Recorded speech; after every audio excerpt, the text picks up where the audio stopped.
Germany study visa success stories. तो आप ये देख सकते हैं जर्मनी के ये वीज़ाज़ आए हैं 2 बच्चों के। तो सबसे पहले मैं आप सबका स्वागत करता हूँ इस वीडियो में, मेरी तरफ से आप सबको नमन है। तो ऐसा है कि ये 2 सक्सेस स्टोरीज़ हैं। एक स्टूडेंट हमारे साथ में बैठा है, तो एक आने वाले कुछ ही 1-2 दिनों में वो भी आएगा, तो उसके साथ भी बनेंगे। टोटल 5 जो वीज़ाज़ हमने डाले थे स्टडीज़ के जर्मनी एम्बेसी में, पब्लिक यूनिवर्सिटी जिसकी entire study free of cost है, वो डिस्पैच हुए हैं। अब ये देखिए कि इनमें से कुछ वीज़ाज़ ये लेके 20-25 दिन के अंदर मिले हैं और एक वीज़ा को 3.5 महीने भी लगे हैं। तो अभी ऑनलाइन होने के कारण अभी इनका जो प्रोसेस है फास्ट हो चुका है। तो मैं बहुत सारी वीडियोज़ में बार बार बताता हूँ कि अगर आपने जर्मनी में हायर स्टडीज़ के लिए जाना है, only think about the public universities. वहाँ पर नंबर ऑफ़ पब्लिक यूनिवर्सिटीज़ हैं जो कि इंटरनेशनल स्टूडेंट्स को फ्री में स्टडी प्रोवाइड करती हैं। तो बहुत सारे जो बच्चे हैं, अच्छी प्रोफाइल वाले बच्चे भी एजेंट्स के ट्रैक में आ जाते हैं प्राइवेट यूनिवर्सिटीज़ में, क्योंकि उनकी अगर परसेंटेज मैंने देखी है 80%, 85%, but they are putting their application in private universities there. मेरे चैनल के ऊपर बहुत सारे केस स्टडीज़ हैं। 95% वाला बच्चा, 7 बैंड वाला बच्चा भी वीज़ा रिफ्यूज़ हुआ है जर्मनी का। क्यों? Lack of knowledge. क्योंकि बच्चे ने जो अपनी एप्लीकेशन है वहाँ पर प्राइवेट यूनिवर्सिटी में डाली थी, उसकी एलिजिबिलिटी बैचलर की नहीं उसकी एलिजिबिलिटी बैचलर की डायरेक्टली नहीं थी, लेकिन उसका एडमिशन बैचलर बेसिस के ऊपर एजेंट्स ने करवा कर दे दिया। तो एम्बेसी ने उस ग्राउंड पर उस बच्चे का वीज़ा रिफ्यूज़ कर दिया कि you are not eligible for direct bachelor, और firstly you need to do the preparatory programme, then you will be eligible. ऐसी बहुत सारी ग्राउंड्स के ऊपर बच्चे के वीज़ाज रिफ्यूज़ हैं। ऐसी बहुत सारी केस स्टडीज़ हैं हमारे चैनल के ऊपर। तो मैं ये नहीं कहता कि आप हमारे थ्रू ही जाएं, आपने किसी के थ्रू भी जाना है, एटलीस्ट हमारी एक डेडिकेटेड प्लेलिस्ट है, फ्री स्टडी इन जर्मनी और सक्सेस स्टोरी ऑफ जर्मनी। दोनों के लिंक मैंने डिस्क्रिप्शन बॉक्स में लगाए हैं। वहाँ जाकर जर्मनी से related number of videos watch करें, then take the decision further हमने क्या करना है। तो ये भी बहुत ही इंटरेस्टिंग स्टोरी है। बच्चे के जो परसेंटेज है जस्ट 70% है, 70% है। 95% वाले का भी वीज़ा रिफ्यूज है, लेकिन बच्चे ने भी अपने लेवल पर सर्च की थी कि जर्मनी में हम कैसे जा सकते हैं, क्या क्या करना चाहिए। हमारे पास आए, हमने इनको स्ट्रांगली रिकमेंड किया कि आप यहाँ पर 13 साल की स्टडी करें बैचलर के लिए, बट शी इज़ टेलिंग कि नहीं, मैंने वहाँ पर स्टूडेंट को लीग करना है जाकर प्रिपरेटरी प्रोग्राम। तो उसके लिए क्या रिक्वायरमेंट है कि फर्स्टली आपके पास एटलीस्ट V1 लेवल होना चाहिए, देन आपके मैक्सिमम चांसेस हैं यहाँ पर वीज़ा मिलने के। ग्योथे के थ्रू अगर आपने V1 किया है तो you can get the admission. देखो जो प्रिपरेटरी प्रोग्राम है, स्टूडेंट कुलीग है, वो डिफरेंट टाइप्स के हैं। मींस आपने कौन सी स्ट्रीम में जाकर बैचलर करनी है, उनमें एडमिशन लेने के लिए जो प्रिपरेटरी है, जो स्टूडेंट कुलीग है, there is no any problem, they will give the admission. वहाँ की यूनिवर्सिटी वो भी फ्री ऑफ कॉस्ट है, जो स्टूडेंट कुलीग प्रिपरेटरी है वहाँ की पब्लिक यूनिवर्सिटीज़ में। उसमें कंडीशन ये है कि बच्चे को B1 या B2 होना चाहिए, बट वहाँ की जो यूनिवर्सिटीज़ हैं आपको कंडीशनल एडमिशन्स भी प्रिपरेटरी प्रोग्राम में दे देती हैं। लेकिन ये नहीं है कि आपका कंडीशनल एडमिशन आ गया है, आपने अभी वीज़ा डाल दिया तो आपको वीज़ा मिल जाएगा। एम्बेसीज को मालूम है कि इस बच्चे ने अपना V1 ग्योथे से किया है, इसका वहाँ पर प्रिपरेटरी जो स्टूडेंट कुलीग है 5-6-7 यूनिवर्सिटी से आया हुआ है, तो दे will give the visa. Maximum 95% chances है कि ऐसे स्टूडेंट को वीज़ा मिल जाएगा। मेरे पास ऐसे बच्चों की भी रिजेक्शंस आई हैं। बच्चे ने 90% मार्क्स हैं, उसने अपना जो सर्टिफिकेट है लैंग्वेज का वो प्रिपरेशंस कर रही है, जहाँ पर दिल्ली में भी लैंग्वेज सेंटर है, चंडीगढ़ में भी डिफरेंट है। उसने अपना जो जर्मन लैंग्वेज का सर्टिफिकेट है वो वहाँ से प्राइवेट इंस्टीट्यूट से लिखवा कर ले लिया कि मैंने अपना V1 किया है, तो उसको इंस्टेड ऑफ ग्योथे का, तो वो प्राइवेट इंस्टीट्यूशन ने अगर लिख कर दे दिया, ये नहीं है कि अभी आपको जो जर्मन एम्बेसी वीज़ा दे देगी। तो अगर आपने अपना प्रिपरेटरी में भी डालना है तो आपका जो लैंग्वेज टेस्ट है उनके जो ऑथराइज्ड इंस्टीट्यूशंस हैं जैसे ग्योथे हैं वहाँ से होना चाहिए, देन आपके मैक्सिमम चांसेस है वीज़ा मिलने के। वो ऐसे केसेस पर भी वीज़ा रिफ्यूज हैं, ऐसे बहुत सारे टेक्निकल ग्राउंड्स हैं। तो देखिए 70% मार्क्स थे, खूब बच्चे ने एफर्ट्स की और B1 कितने टाइम में इसने कंप्लीट किया, ग्योथे से कर लिया। अभी B2 की भी यहाँ पर प्रिपरेशन कर रही है, और इसने वहाँ पर आई थिंक सो पूछेंगे कि कितने स्टूडेंट कुलीग के इसके एडमिशन आए थे, 4 या 5 या कितने इंस्टीट्यूशन से आए थे। कुछ स्टूडेंट कुलीग की डेट भी एक्सपायर्ड होगी क्योंकि उसका जाकर एग्ज़ाम देना पड़ता है, देन वे स्टूडेंट कुलीग स्टार्ट होता है। तो वो भी डेट निकल गई। अभी भी कुछ स्टूडेंट कुलीग की डेट है, वहाँ जाकर जो एग्ज़ाम देगी, तो और भी कुछ के अप्लाई करके रखेंगे। ऐसे बहुत सारे ऑब्स्टेकल्स रहते हैं। अगर इन सब चीज़ों से बचना है तो डायरेक्टली 13 साल की स्टडी करें, अपना आइल्स करें और डायरेक्टली इंस्टीट्यूट में वहाँ पर पढ़ने के लिए चले जाएँ। दिस इज़ द ईजीएस्ट वे। तो अभी ये कह रही कि मैं अभी इसके लिए एसेट्स क्या है कि इसने जर्मनी यहाँ से सीख ली है, तो ये इसके लिए एक एसेट है। इसको जाते ही कोई प्रॉब्लम नहीं आएगी वहाँ पर, इधर वो जॉब्स की हैं, वहाँ पर कोई कम्युनिकेशन की हैं, ऐसी बहुत सारी चीज़ें हैं। तो मेरे पास डिफरेंट स्टेट्स के बच्चे आते हैं जो हमारे थ्रू जर्मनी के पब्लिक यूनिवर्सिटीज़ में एडमिशन अप्लाई करते हैं। हमारे साथ नंबर ऑफ़ ऐसे क्लाइंट्स हैं जो हमारी सर्विस ऑनलाइन हायर करते हैं। They are watching our video from world wide countries. Even ऐसे भी कुछ क्लाइंट्स हैं जो ऑलरेडी इनसाइड यूरोप में हैं, उनके बच्चों ने भी विदेशों में पढ़ने के लिए जाना है। इवन उनके भी वीज़ाज़ हम अप्लाई करते हैं, चाहे वो पाकिस्तानी है, चाहे वो नेपालीज़ है, श्रीलंकन हैं, इंडियंस हैं, और इवन यूएस जैसी कंट्रीज़ से भी बच्चे हमें अप्रोच करते हैं, ऑस्ट्रेलिया, न्यूजीलैंड से भी, जिन्होंने यूरोपियन कंट्रीज़ में हायर स्टडीज़ के लिए डिफरेंट स्ट्रीम में जाना हो। तो इसने 12th कॉमर्स से की थी। इनका जो type of student colleague W आया है, क्योंकि 5 टाइप के उनके स्टूडेंट कोलीग होते हैं। तो अभी स्टूडेंट से भी बात करेंगे कि इनकी जर्नी हमारे साथ कैसी रही है। सबसे पहले मैं आपका स्वागत करता हूँ इस वीडियो में, मेरी तरफ से आपको नमन है, नमस्कार। नमस्कार। तो मैं ये पूछना चाहूँगा कि हमसे जुड़े हुए कितना टाइम हो चुका है?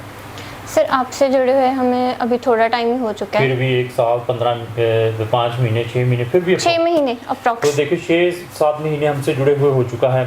तो आप की जो एजुकेशन है वो क्या है? मैंने 12th पास की हुई है। 12th आपने कौन से स्ट्रीम से, कौन से साल में और कौन सा बोर्ड? मैंने 2023 में CBSE 12th पास किया है विद 70% ऑफ मार्क्स। आपने कोई आइल्स किया है, PT या आइल्स कुछ?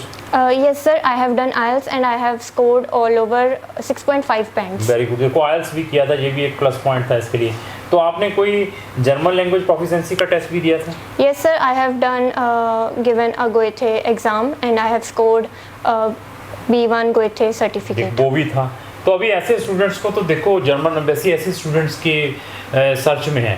अभी मेरे पास ऐसे बच्चे आते हैं 60% नंबर है, 8 से किए हुए हैं, 65% 8 से किए, सर मैंने जर्मनी में जाना है।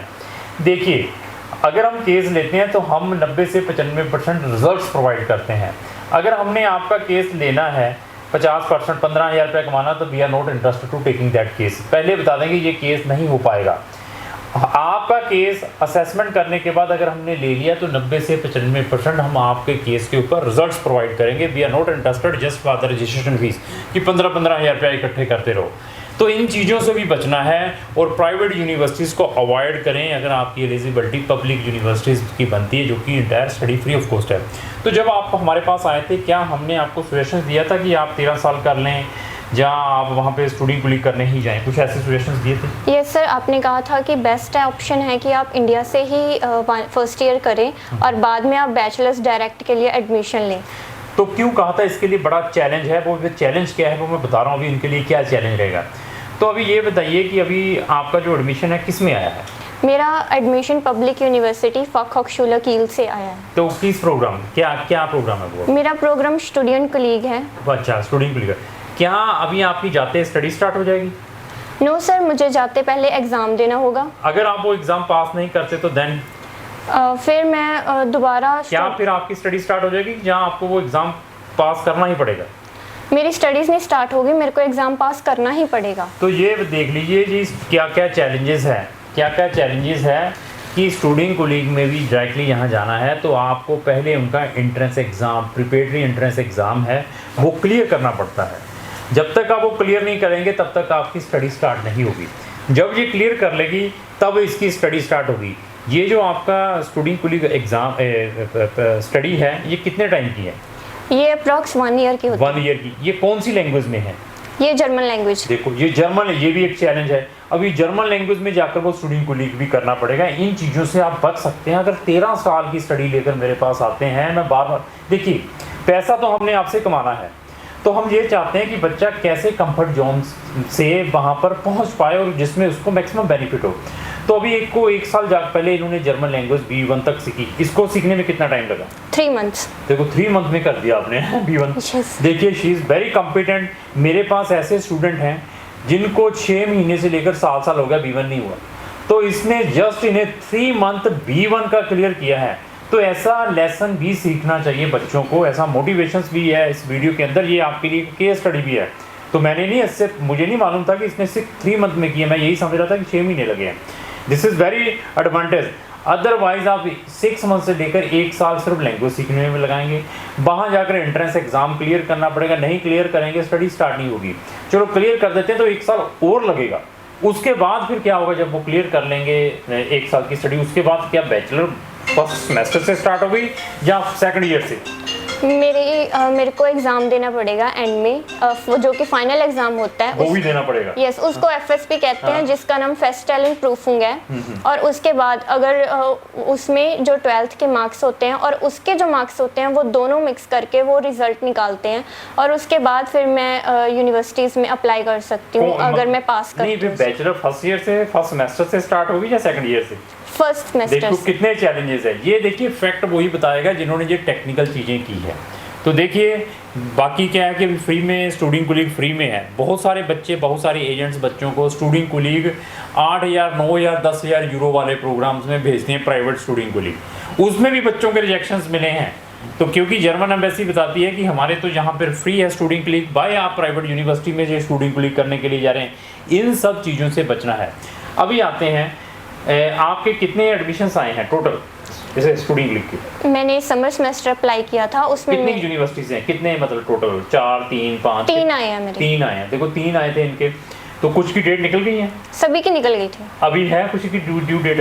अभी 2 हैं। 2 की हैं, सभी की निकल गई, 2 की अभी भी डेट पड़ी है जिनको इसने एग्जाम जाकर वहाँ देना है। तो जब आपने अपना केस एम्बेसी में सबमिट किया था, कितने टाइम के बाद आपका वीज़ा ग्रांट हुआ है? मेरे को 3.5 मंथ्स के बाद ग्रांट। 3.5 महीने के बाद ये वीज़ा बच्चे को ग्रांट हुआ है इस केस में। मेरे पास अभी मैंने कहा 5 डिसीजन आए हैं, 2 के पासपोर्ट खोल दिए, 3 के मैंने और खोलने हैं। इन 5 में से 15 दिन के अंदर भी डिसीजन आए हैं जब इन्होंने ऑनलाइन सर्विस स्टार्ट कर दी। 1 महीने के बाद भी डिसीजन आए हैं। ये 5 पासपोर्ट जो डिस्पैच हुए हैं, इसका सबसे ज़्यादा डिले हुआ है। इससे बाद में वालों को भी डिसीजन आ गए हैं। और इवन इस केस में एम्बेसी ने एडिशनल डॉक्यूमेंटों की भी रिक्वायरमेंट दी थी। जर्मन एम्बेसी कभी भी एडिशनल डॉक्यूमेंटों की रिक्वायरमेंट नहीं करता। जब आप अपना सबमिशंस करवा देते हैं, वो सीधा डिसीजन भेजता है, चाहे रिजेक्शन है या वीज़ा ग्रांट है।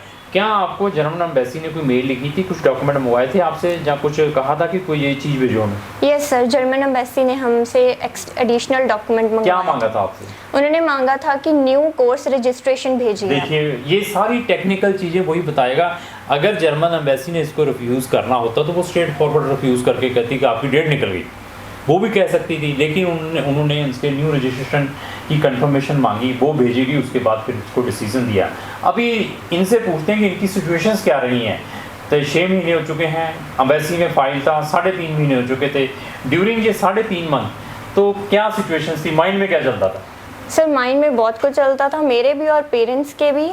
हमारी होप्स टूटती थी बीच बीच में, और फिर से होप हमें बिल्ड करनी पड़ती थी कि नहीं हो जाएगा हो जाएगा। और आप भी कहते थे कि नहीं, पॉजिटिव रहिए और सब कुछ हो जाएगा। तो पेशेंस रखी है इन्होंने देखो, मैंने जो कि अच्छी आपके पास अगर एजुकेशन है, आप एक अच्छे रिसर्चर हैं, चीज़ें सर्च करते हैं कि कहाँ से मैं पैसा बचा सकती हूँ, तो ऐसी चीज़ें आपको मिल सकती हैं। और आप लेबोरियस कहाँ से पता चलता है? जो 6 मंथ वाली चीज़ है, 1 साल B1 करते हैं बच्चे, उसने 3 महीने में की है। और अपने लेवल पर भी ये सर्च करती रहती थी, हमें भी मैसेज भेजती रहती, सर ये आ गया, सर इसका आगे क्या करें, सर क्या। अगर आप इस तरीके से इन्वॉल्व हैं अपनी फाइल में तो आपको ऐसे ही रिजल्ट्स मिलेंगे। तो अभी ये पूछते हैं, क्या एम्बेसी ने कोई आपसे इंटरव्यू ली थी ड्यूरिंग द प्रोसेस? मुझे एम्बेसी से ना कोई इंटरव्यू आया, ना कोई कॉल आया। एम्बेसी कोई यूनिवर्सिटीज़ में कोई इंटरव्यू जब कोई ऐसी कुछ जब एडमिशन अप्लाई करते हैं? नहीं, यूनिवर्सिटी। देखिए ऐसा प्रोसेस सिंपल है जर्मनी का, तो आप कहेंगे कि कितना इंटरेस्टिंग। कोई इंटरव्यू कहीं नहीं है, ना एम्बेसी की है। समटाइम्स एक्सेप्शनल केसेस पे जहाँ पर उनको डाउट होता है, उनको वो कॉल करती हैं कि आप इंटरव्यू के लिए फिजिकल आए, बहुत एक्सेप्शनल। ना कोई एम्बेसी की कोई यूनिवर्सिटीज़ की इंटरव्यू है, इवन ना कोई आपको यहाँ पर फंड्स की जस्टिफिकेशन की रिक्वायरमेंट है, ना कोई सोर्स ऑफ इनकम की रिक्वायरमेंट है, जस्ट पैसे ब्लॉक करवाने हैं आपने। ऐसे एडवांटेजेस भी आप जर्मनी के थ्रू ले सकते हैं। तो अभी कब ट्रैवल कर रहे हैं, कुछ आइडिया? अभी मैं मई में ट्रैवल कर लूँगा। मई में ये ट्रैवल करेगी क्योंकि 1 साल का वीज़ा ग्रांट हुआ है। तो ओवरऑल एक्सपीरियंस कैसा रहा हमारी टीम के साथ? ओवरऑल एक्सपीरियंस बहुत अच्छा रहा। कॉल्स भी हम करते थे और इमीडिएटली अटेंड होती थी, मैसेज करते थे व्हाट्सएप पे, इमीडिएटली रिप्लाई आता तो था। ये नहीं है कि पैसे ले लिए बैठे हैं, सोए हुए हैं, काम करें। पेशेंस रखेंगे, जो हम आपको सजेस्ट करते हैं उनको करते हैं, तो ऐसे रिजल्ट्स मिल सकते हैं। तो एक्सपीरियंस फिर अच्छा रहा कि जहाँ नहीं, बहुत बढ़िया रहा नहीं, सर। अगर नेगेटिव डिसीजन आता तो then what will be your situation and what will be your further step? क्योंकि सर स्टार्टिंग में जब हम आपके पास आए थे, आपने कहा था कि यूरोप के लिए पेशेंस चाहिए, और हमने भी सोच लिया था कि चलो कोई बात नहीं, हमने करना तो करना ही है ना, यूरोप में ही जाना है। तो आपने कहा था कि पेशेंस चाहिए और हमने पेशेंस रखे थे, और हमारा एक्सपीरियंस आपकी टीम के साथ और आपके साथ बहुत अच्छा रहा सर। अगर नेगेटिव डिसीजन आता तो what will be your next step? मेरा नेक्स्ट स्टेप सर, आपने शुरुआत में ही कह दिया था कि सब चीज़ों के लिए प्रिपेयर होके रहिए, अपने 2 या 3 प्लान्स बना के रखिए। वेरी गुड, गुड है। तो ये चीज़ें बहुत ज़रूरी है। प्लान, नेक्स्ट प्लान ऑलवेज आपने सब्स्टिट्यूशंस लेकर चलना है। अगर आपके पास 2-3 प्लान है तो आप अपनी डेस्टिनेशन में 100% आप अपने टारगेट को 100% अचीव कर सकते हैं। तो लास्ट ही मेरी यही रिक्वेस्ट है कि अगर आपके किसी भी फ्रेंड ने किसी भी कंट्री में पढ़ने के लिए जाना है तो आप हमारा भी ओपिनियन ले सकते हैं। थैंक यू, धन्यवाद। Thank you.